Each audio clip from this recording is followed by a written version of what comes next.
1 year ago, the World Health Organization declared the spread of COVID-19 a worldwide pandemic. Reacting to the virus, schools at every level were seen scramble. Institutions across the world switched to virtual learning, with teachers, students, and local leaders quickly adapting to an entirely new way of life. It has been a tough period for every school system in the world, but there is silver lining in every dark cloud. School systems in our country have had to adjust the blended forms of learning in response to pandemic, using the internet, learning modules, TV, and even radio as an alternative platform for students to gain access to education resources. Despite the pandemic, the dreams of every LA haven't changed. What has changed is the time to achieve their dreams. They remain motivated and kept moving forward and were offered influence by their families, in social groups, and their friends.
Today is a time for students, parents to celebrate their hard work and accomplishments amid of COVID-19 pandemic.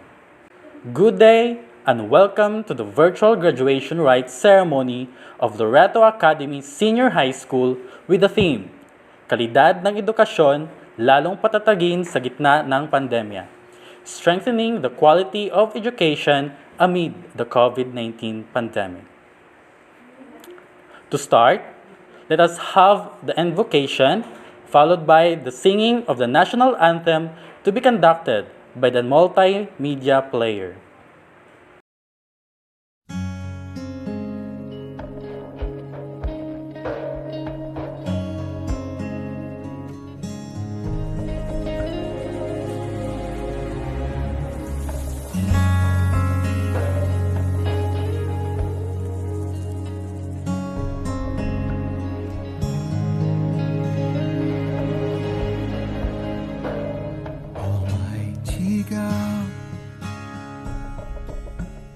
The great I am,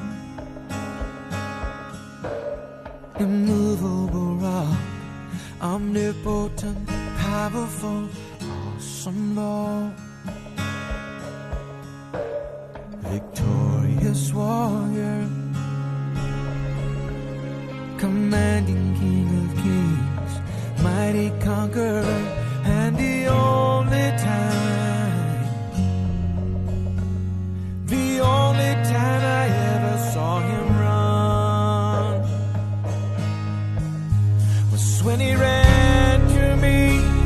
He took me in his arms, held my head to his chest, said, "My son's come home again," lifted my face, wiped the tears from my eyes with forgiveness in his voice.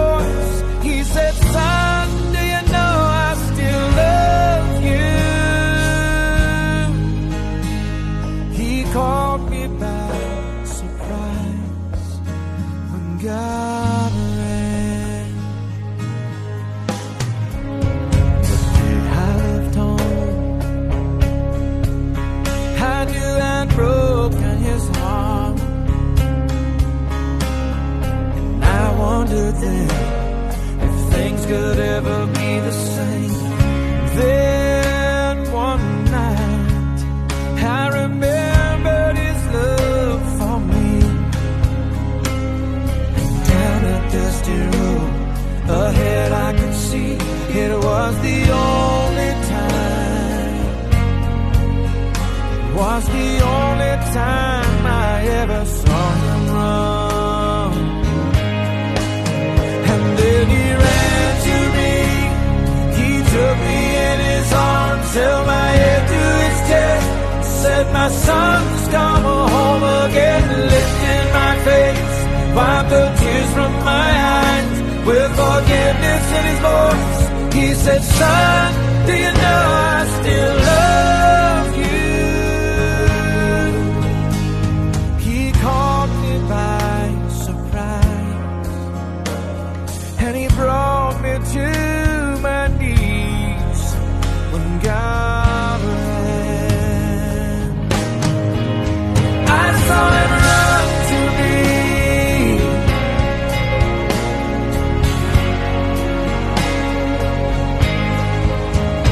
I was so ashamed, all alone and so far away. But now I know that he's been waiting for this day. I saw him run to me, he took me in his arms, held my head to his chest, and said, "My son's come home again," lifted my face, wiped the tears from my eyes, with forgiveness in his voice. I felt his love for me again. He ran to me, he took me in his arms, held my head to his chest, he said, "My son's come home again," lifted my face, wiped the tears from my eyes, with forgiveness in his voice. He said, "Son," he called me son. He said, "Son, do you know I still love you?" He ran to me when we were I saw him run to me, and I ran to him when we were when God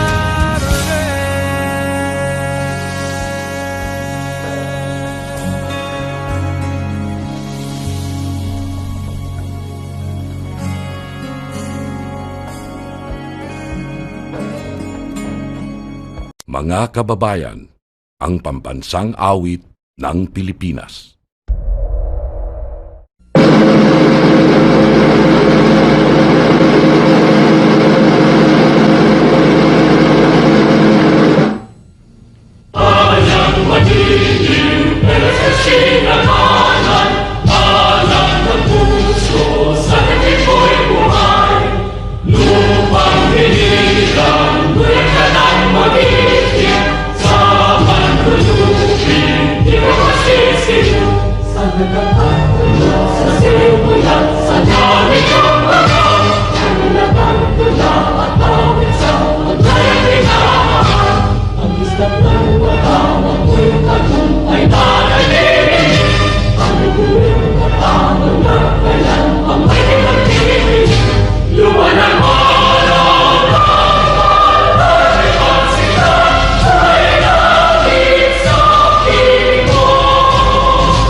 This day is truly a significant milestone for everybody, especially to our dear graduates, parents, and LA faculty and staff.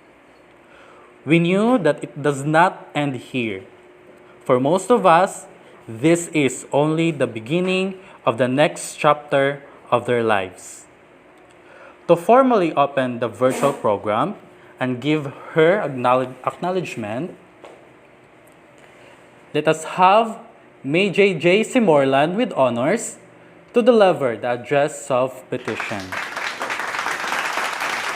To our school's division superintendent, Dr. Felisa G. Laranjo, PhD CISO 6, to our CID Chief Education Supervisor, Dr. Lopez C. Papiliras, to our Education Program Specialist 1 in Filipino, Dr. Mildred C. Abarico, to our Education Program Specialist in TVL Senior High School Coordinator, Mrs. Idilisa F. Sigis, to our Congressman, Honorable Alan Ono B. Icleo, to our Governor, Honorable Arlene Kaka Bagao, to our Municipal Mayor, Honorable Duan Ribil A. Ladaga, to our School Principal, Mrs. Eulalia S. Gutiay, to our School Administrator, Mrs. Doris E. Padungaw, to our dynamic faculty and staff, beloved parents, co-graduates, good morning.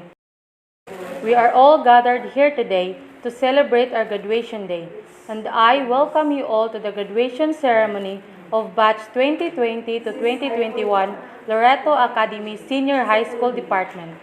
This celebration is very much remarkable to us, as our journey of being a senior high school has ended. Our journey during this pandemic is not that easy. We learn in our own understanding, we face our own challenges and hardship being a student.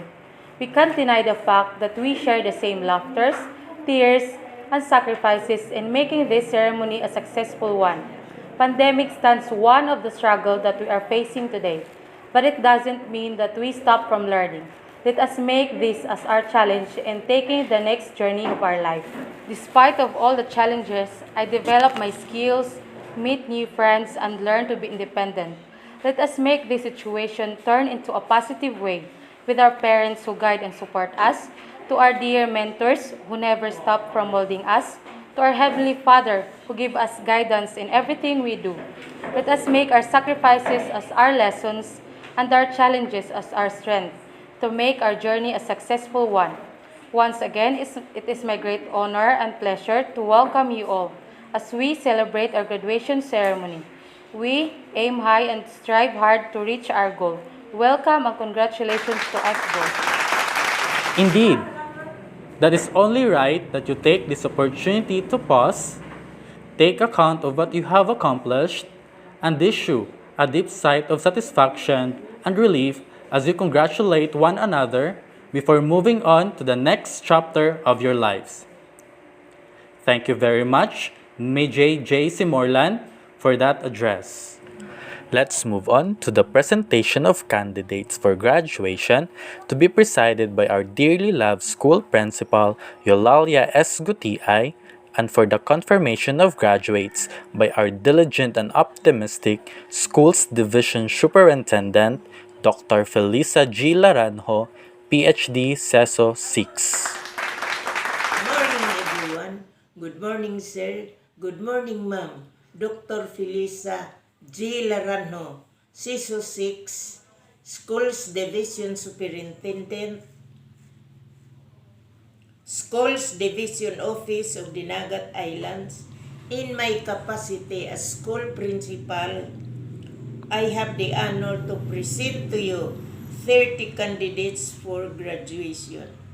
For TVL ICT Programming, animation of whom are 2 males and 6 females, total of 8. And for the general academic strand, of whom 12 are males and 10 are females, total of 22, of Loreto Academy Incorporated, Senior High School for the school year 2020-2021. They have satisfactorily completed all the requirements prescribed by K-12 Basic Education Curriculum and the Curriculum and Instruction strand of the Department of Education. May I request Dr. Felisa G. Laranjo, CISO 6, Schools Division Superintendent, of School Division Office of Dinagat Islands to certify their eligibility for graduation. After having been presented by your school head and recommended by your public schools district supervisor, after having been completed all the requirements under the K-12 program of the Department of Education as implemented this year by the Basic Education Learning Continuity Plan of this pandemic time, in my capacity as your OIC Schools Division Superintendent, I hereby confirm you as graduates this school year 2020-2021. Congratulations, my dear graduates.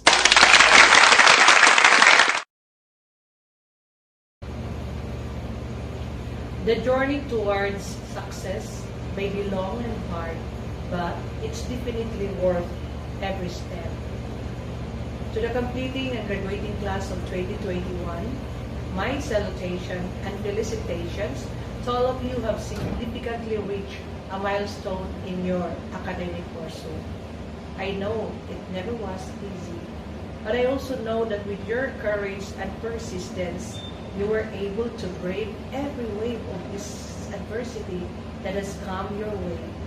By that alone, I am certain that you are now ready to conquer the battles that the future holds. Presently, the COVID-19 pandemic have absolutely made changes in the way we had been used to. This barred us from the face-to-face interaction in our classroom, let alone the compromising holistic development we envisage you to achieve. That is why this year's theme, Kalidad ng Edukasyon, Lalong Patatagin sa Gitna ng Pandemya, or strengthening the quality of education amid COVID-19 pandemic, is very impelling to our end to never lose hope and faith in providing you with quality education you need in order for you to become equipped as you take another step higher in the ladder of education. Now, you are ready to receive your diplomas and certificates this graduation and completion day. I urge you to take every ounce of honor and pride that you were able to make it with the strong support of your parents and guardians in spite of the threat that the COVID-19 pandemic has brought to our lives. Through this, you will realize that to stop is never an option. Many have put it, graduation is not the end of the road. True indeed, where it is just the onset of more adventures that you will take. On the other hand, the school year may not have been the best year for your learning experience because of the coerced distance that the authorities have set. But this has not compelled us to be divided. As a matter of fact, we in the division office or partners and stakeholders have doubled our efforts of uniting the best minds such that we could produce the best learners in the context of our basic education learning continuity plan. Because we firmly believe that education must never be put on hold. And I thank you for your indulgent cooperation that we have made it this far. Conclusively, as you continue to explore the vast dimension of life, there is but one thing that I would like to instill in your minds. No journey is ever easy, but it's definitely worth every step. No obstacle, no pandemic should hinder your threads towards success now that you are capacitated through the magnanimous efforts of your teachers. Transcend to greater heights, dear Dinagatan learners, for not only it will be your success and our legacy, but also for the better future of our country. Mabuhay ang kabataang Dinagatan. Now, let us all welcome the grade 12 students who have successfully met the academic requirements for graduation. The grade 12 students, spearheaded by their diligent class advisor, Baby Rosie S. Louise. As a grade 12 advisor, it's my honor to present to you the graduates of General Academic Strand for the school year 2020-2021. Alohiza Joseph L. Bromblett Cameron L. with honors. Kalamba Christian with honors. Devotion Joshua C. Elan Jake S. Esperon Jonel A. Maki Mardel D. Melendez Rolly M. Perhes Mark Justin A. Piyuquinto Frinival P. with honors. Vasquez Zenon Jr. I. Villaflor Jonel C. Coino Giselle C. Digamo Marinel G. with honors. Hamin Diana Rose P. Haroy Mary May C. with honors. Homamoy Mariel B. with honors. Manto Baby Jean D. with honors. Maratas Fabigel B. with honors. Maximo Joan C. Melihor Shenalo M. Semorlan May J. G. with honors. TVL ICT Programming Animation, Locero Ron Ivan A.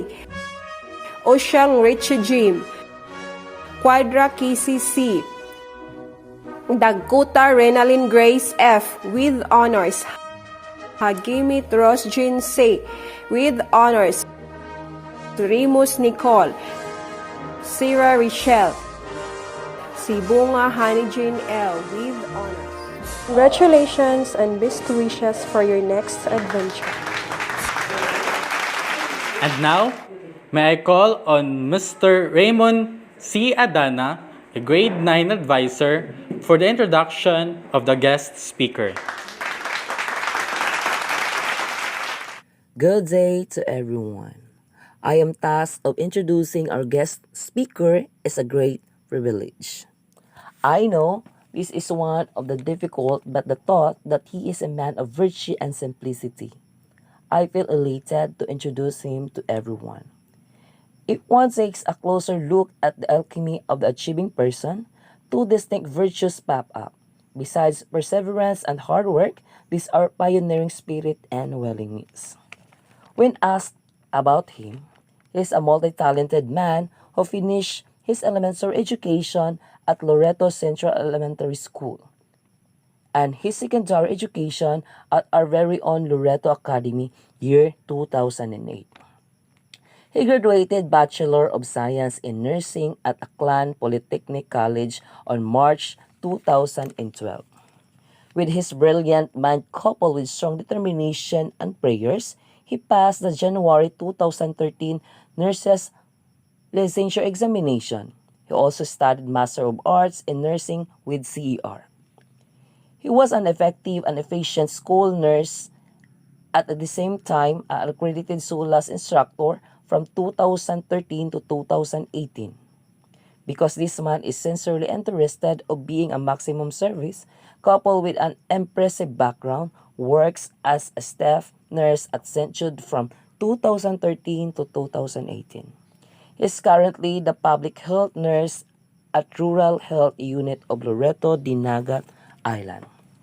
His determination to succeed, hard work, and faith in God has always been his greatest motivation in delivering what is expected of him. He is the eldest son of proud parents of Marcelino Galieto Llamera and Aida Cortel Butal of Barangay San Juan, Loreto, Dinagat Island. Our guest speaker is the living idiom of a man who happened to be born at the right time and at the right place. So, ladies and gentlemen, help me welcome him with a big round of applause, Mr. Clark Butal Llamera, RN. Dear class of 2021, I'm very pleased to have been invited to speak here today. A very special day for all of you.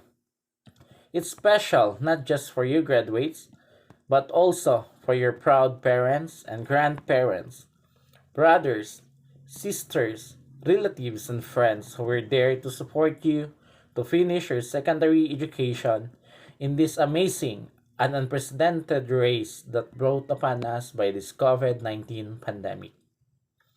My name is Clark Villamera, and I have been a nurse for 7 years. Just like you, this institution was my alma mater. The COVID 19 pandemic has changed people's lives all over the world in many ways. It is without a doubt that this academic year is unlike anything that you've ever experienced before. Your usual activities and interactions have thrown into disarray by this global outbreak. Everyone was greatly affected. Death cases are rapidly rising, face to face classes were prohibited, livelihoods were closed off, and communities were locked down. I am pretty sure that this is not how you envision your last year of senior high school to be. But definitely, it gonna be an experience for your graduates that you will never forget. For me, as a nurse, working on the front line during this pandemic has had its ups and downs. My coworkers and I work hard to adjust to the increasing volume of patients coming to be treated for COVID 19. We had to become creative in finding ways to take care to the influx of patients. But I realized the situation was much bigger than me. When you become a leader, you had to stay strong because not only the patients depended on you, but my coworkers also. You graduates will have to learn to be strong as well. I know you all had to adjust to this pandemic. Even though your celebration isn't traditional, it's still joyous and memorable. Despite this COVID 19 pandemic, your teachers have equipped each one of you the necessary tools, knowledge, and attitude that you need for the challenges you're going to face in the uncertain future. Against all the odds and challenges that you've faced on this academic year, you were able to overcome and finish your senior year with a great sense of accomplishment and relief. That despite the unpredictable and unconventional year you all had, you can all proudly say that you have finally made it. But for all the human suffering and academic damage that brought on by the novel coronavirus and stay-at-home orders, there can be a silver lining. Some of life's great moments and lessons comes from serendipity. We are reminded that without health, we have nothing.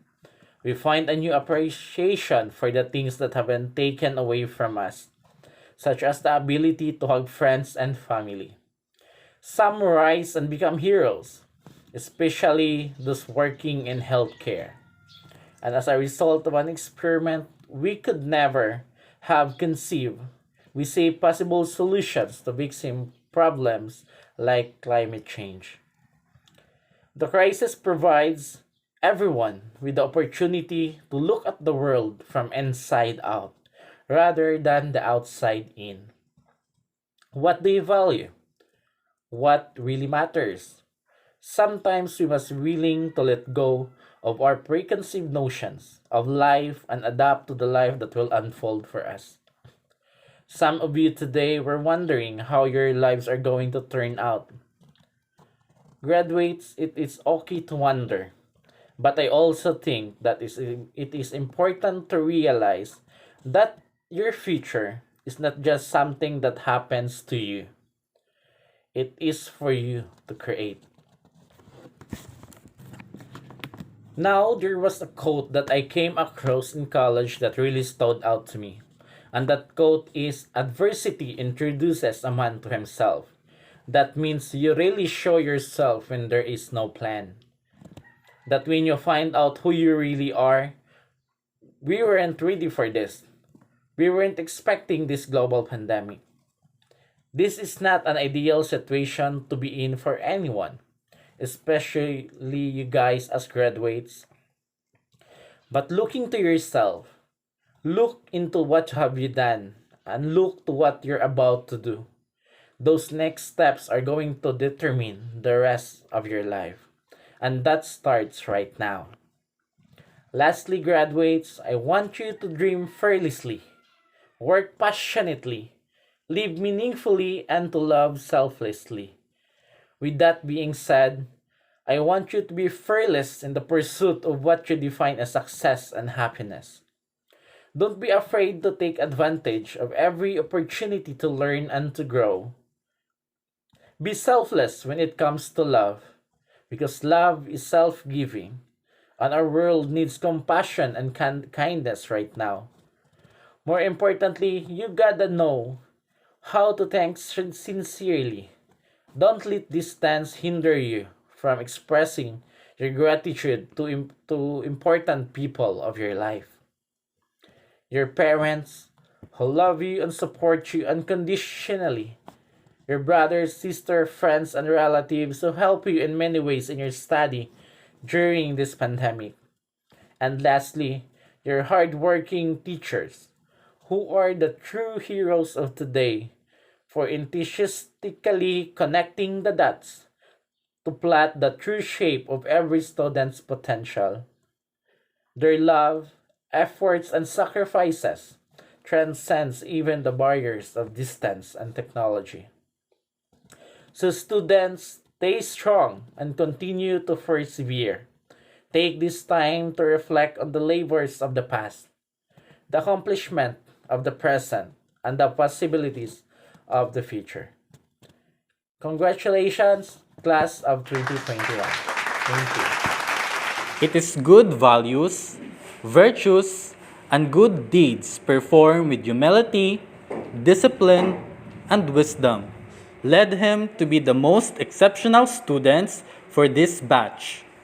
With that, let us have Frenival P. Pioquinto with honors for his inspirational message, followed by the Pledge of Loyalty by Christian Calamba with honors, and then singing with their graduation theme song to be conducted by the multimedia player.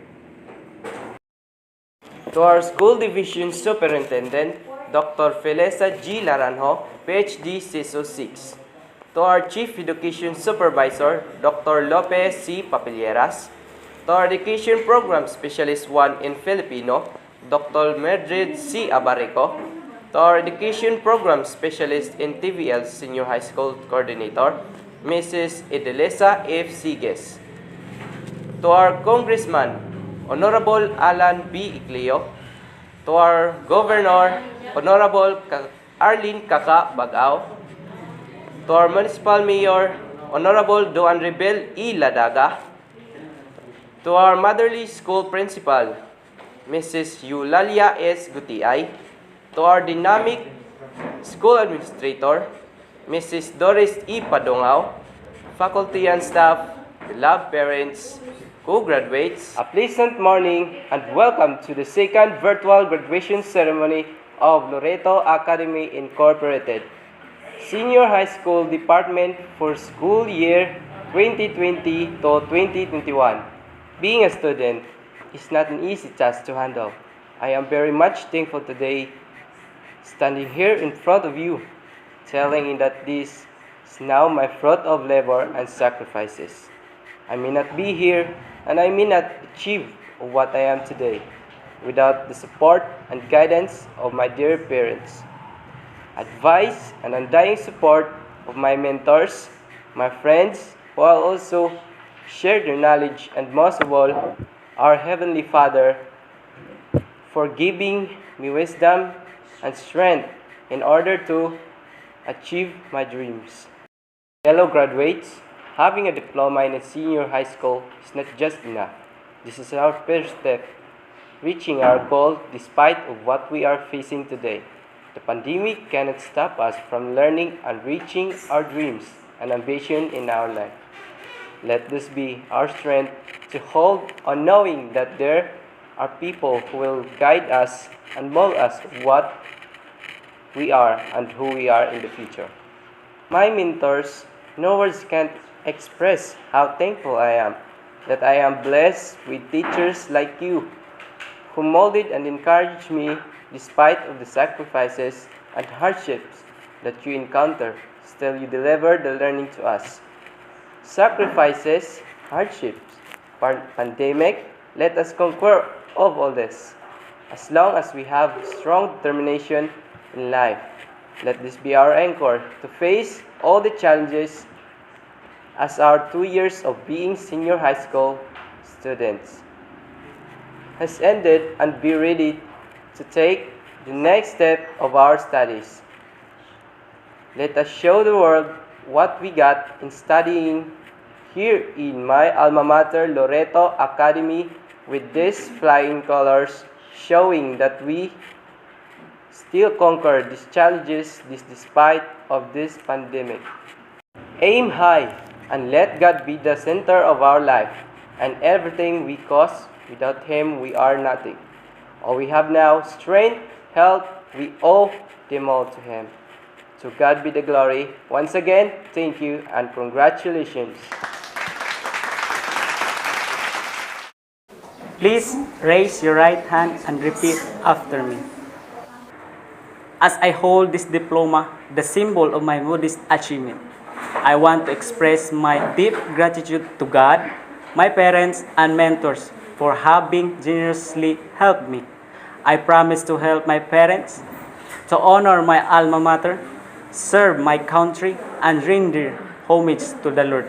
I implore God Almighty that He give us strength and courage to do my best as a member of the community and to uphold the truth and righteousness, always, anywhere, and at all costs, that my beloved Philippines and the law of God may reign supreme. Thank you.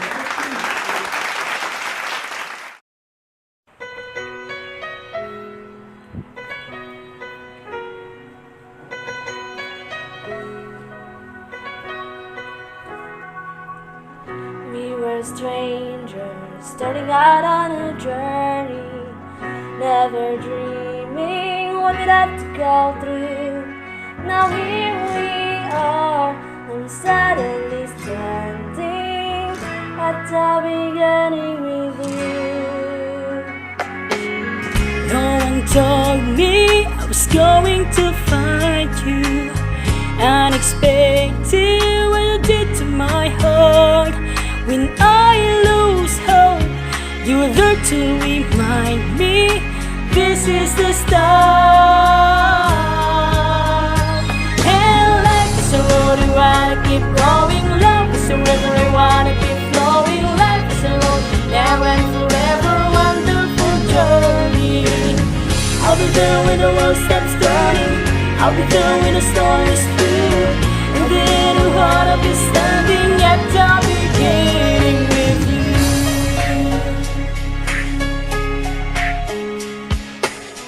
We were strangers on a crazy adventure, never dreaming our dreams would come true. Now here we stand, unafraid of the future, at the beginning with you. And life's a road I wanna keep going. Love is a river I wanna keep flowing. Life is a road now and forever, wonderful journey.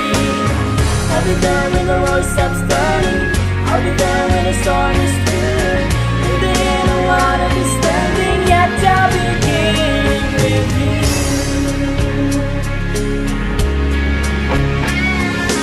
Knew there was somebody somewhere.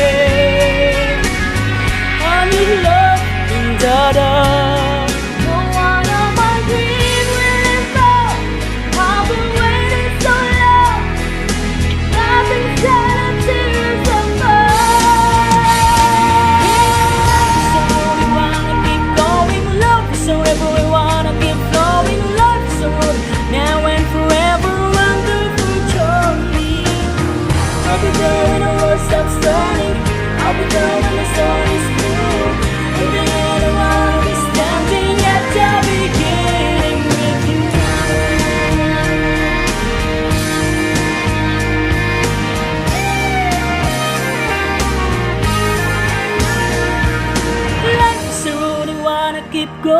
Love is forever, I wanna keep going on. Starting out on a journey. Life is a road, we wanna keep going. Love is forever, I wanna keep going. The end of one is starting at the beginning with you.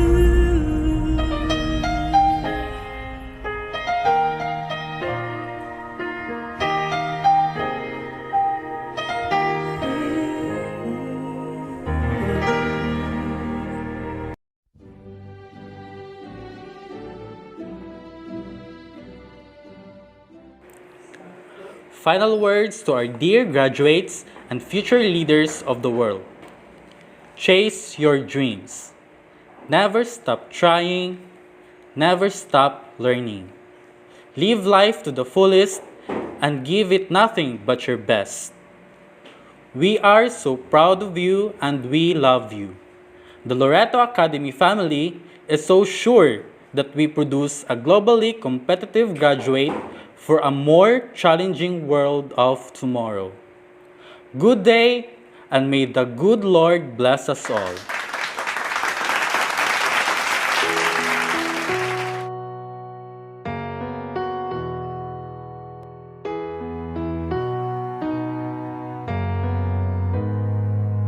We might not be walking across that stage with the cameras flashing. They've been waiting on our day. It's been a journey, hasn't it? I wouldn't trade a moment. No, I wouldn't change a moment. I'm who I am because of you. Whether we've known each other our whole life or just a year or two. And I'm grateful for the time we put in, getting us to this moment, so we could get to this moment. We may not be throwing our caps in the air, but our spirit will rise anywhere. Remember our hallways filled with men.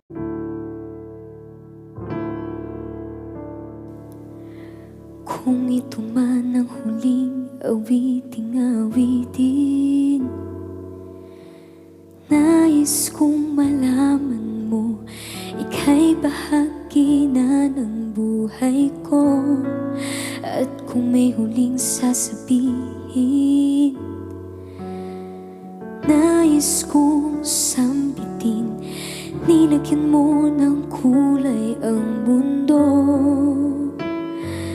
Kasama kitang lumuha.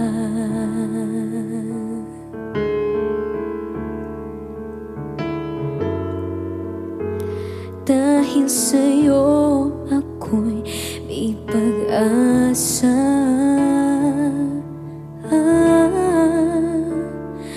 Ang awiting ito'y para sa'yo. At kung maubos ang tinig, di magsisisi, dahil iyong narinig mula sa labi ko. Salamat, salamat.